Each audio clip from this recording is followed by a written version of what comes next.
welcome to my YouTube channel. Our topic for today is about how to promote your channel.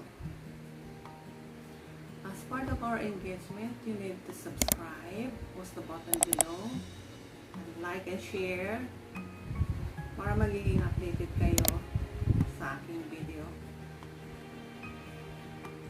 Nahihirapan ba kayo umangat ang inyong channel from 0 to 1,000 subscribers? Please keep on watching this video until the end para mabigyan mo kayo ng tips kung paano. So I will give you at least 5 tips how to promote your channel. Okay. Remember guys, dahil sa lockdown, marami na ang nanonood sa YouTube. What we are going to do is you make consistent by doing your videos and doing engage to another new YouTuber.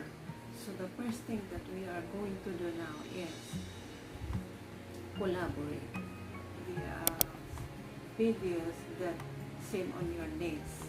Okay, let's say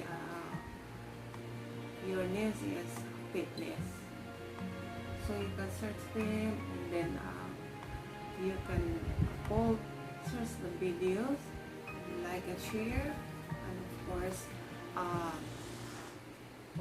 you need to send an email to them that you like the videos, and then you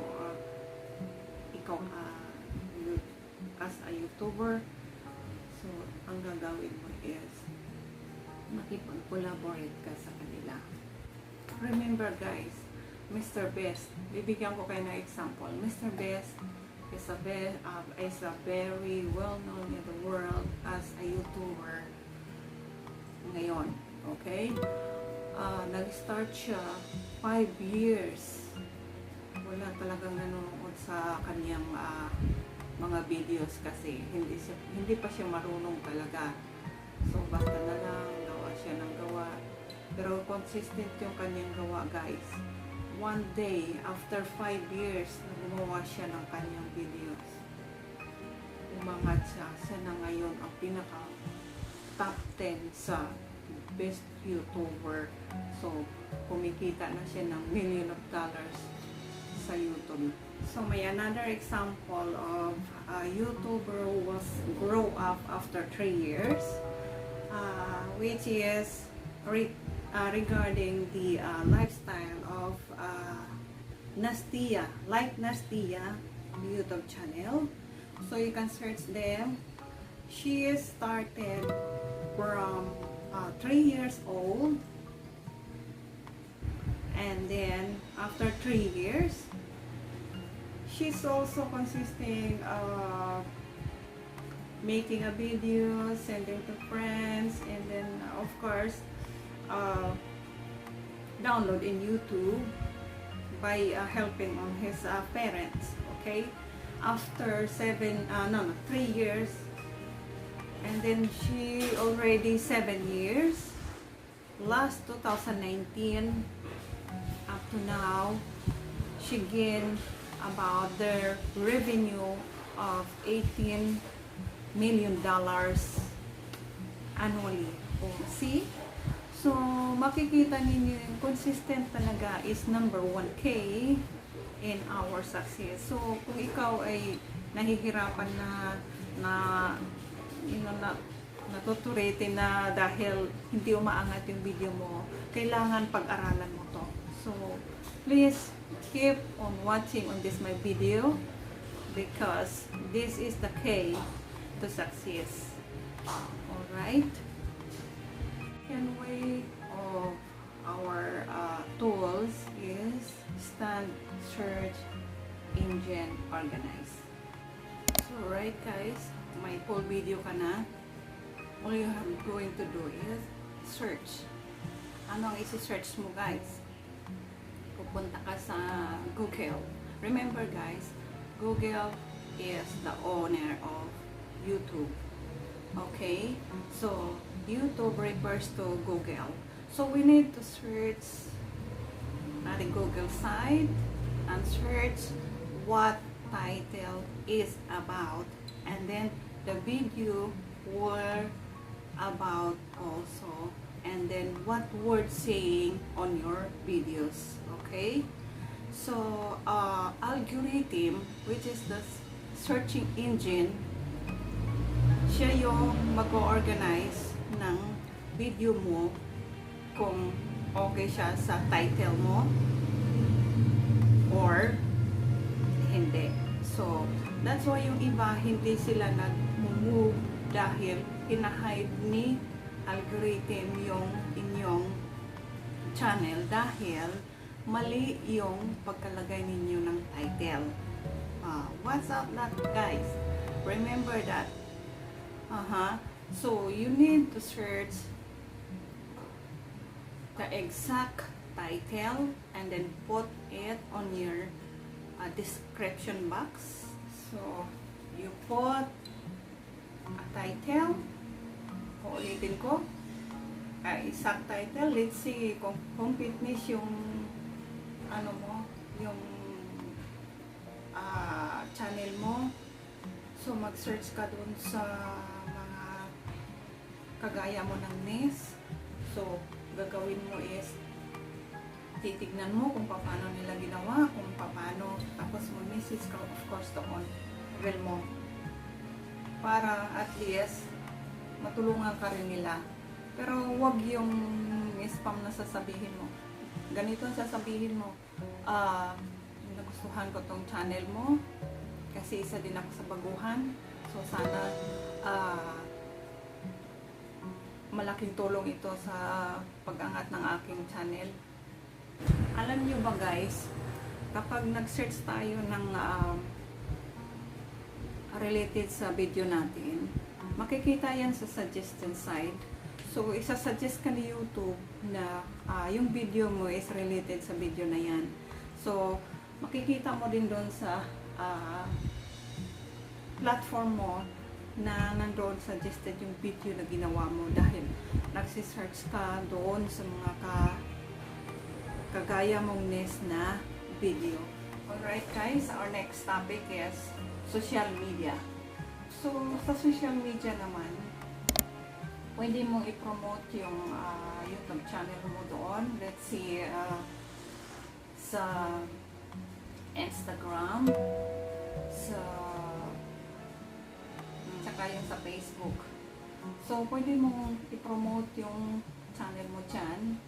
Pero, ang the best way na gagawin mo is, kasi, kung magda-download ka magsisend ka ng link mo doon sa Facebook, hindi kasi yan ni YouTube hindi counted niya. So, titingin yung mga viewers mo doon sa Facebook. So, doon lang siya titingin. So, hindi yun counted sa viewers mo pagdating kay YouTube. So, and the only way you doing this is you can make a teaser video. Katunayan na mayroong alright. Just follow my YouTube channel about this video.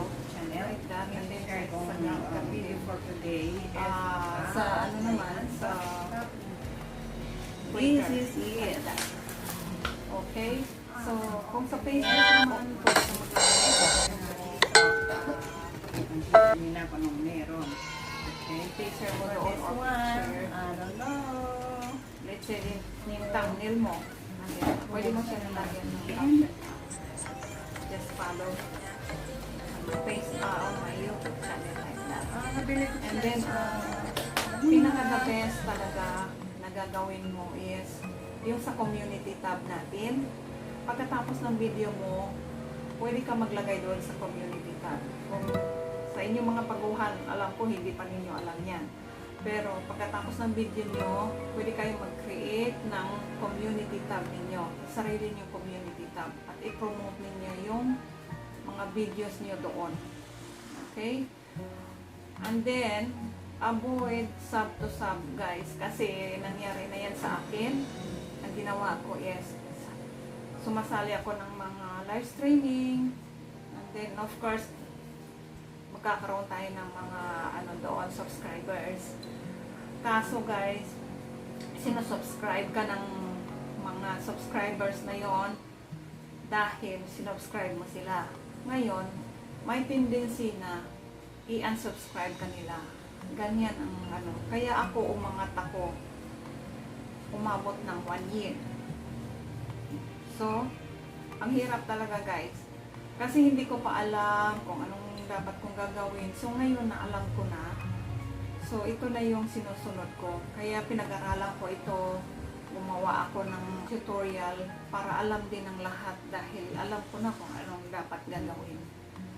So, kung mayroon kayong mga suggestion, mamaya pwede kayong mag-comment down below sa aking tutorial. Right guys, our next topic today is about engage on the channel. So let's say may sasalihan ka ngayon live streaming, pupunta ka doon, ipopromote mo yung channel mo. Let's say your channel is mayroon kang premiere. Okay? So sasabihin mo doon kay host na, host, pwede ba akong magpatamsak ng aking premiere? Yun, isa na yun. So, ako ginagawa ko yan. Madalas kong ginagawa yan dahil madalas din akong gumagawa ng premiere ng aking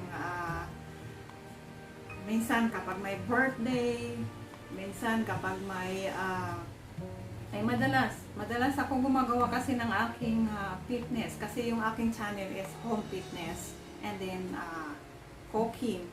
So, dalawa kasi yung dinadala kong channel ng anak ko. Since yung anak ko hindi masyado active. So, ito na yung ginagawa kong channel ng anak ko. Ito, ang ginamit ko ngayon. Ginawa ko ng magiging tutorial. Kasi, masayang lang. Kasi monetize na siya. Tapos, hindi masyado active yung anak ko kasi nag-aaral pa. So, naintindihan ko yon. So, ganun ang gagawin mo is, punta ka sa live streaming, promote mo yung channel mo. Kung meron kang mga premiere. Kung gagawa ka ng premiere. At saka, don't forget talaga, every now and then, ipopost mo sa community tab kasi naka-public yan. So, lalabas at lalabas yan. Hindi mapipigilan ni YouTube yan na i-hide kasi naka-public yan. So, every time na mayroon kang video, i-post mo agad sa community tab. Okay? Yan ang the best way to promote your channel. And then, don't forget to search again. Andito na naman tayo. Search ng kagaya mong Ness. And then, of course, mag-message ka doon ng hindi spam. Ang spam kasi, sinubscribe kita, subscribe mo din ako sa channel ko, visit ka sa channel ko, kasi binisita na kita. Hindi ganyan. Ang genuine na paggawa ng ating comments doon sa ating kapwa YouTuber, new YouTuber, ay kailangan sincero yung pagbigay mo ng ng iyong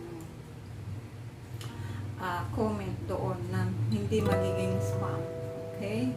So, yan lang ang the best way na gagawin mo para ma-promote mo yung channel mo. So, malay mo, kapag gagawa ka ng magandang deal ng iyong comment doon sa ibang channel, mababasa yan ng mga bagong YouTuber o also na nasundan mo ng message. So, bibisita din siya ng channel mo, may tendency na i-subscribe ka, so dadami na ng dadami. Kaya ang gagawin mo, search, comment ng magandang comment doon sa sa channel na pinuntahan mo. Kasi nakikita din yan ni YouTube sa suggestion box, sa suggested video ng YouTube, na nagsisearch ka. So, meaning to say, ka-level ka doon sa YouTube na ni-research mo. Next topic, the last topic is consistency. So, bakit sinasabi natin consistency?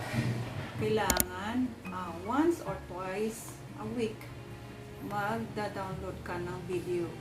Pero kung gusto mo naman once a day, kung kaya mo naman mag-download ng video sa once a day, 7 a week, so that will be big help also.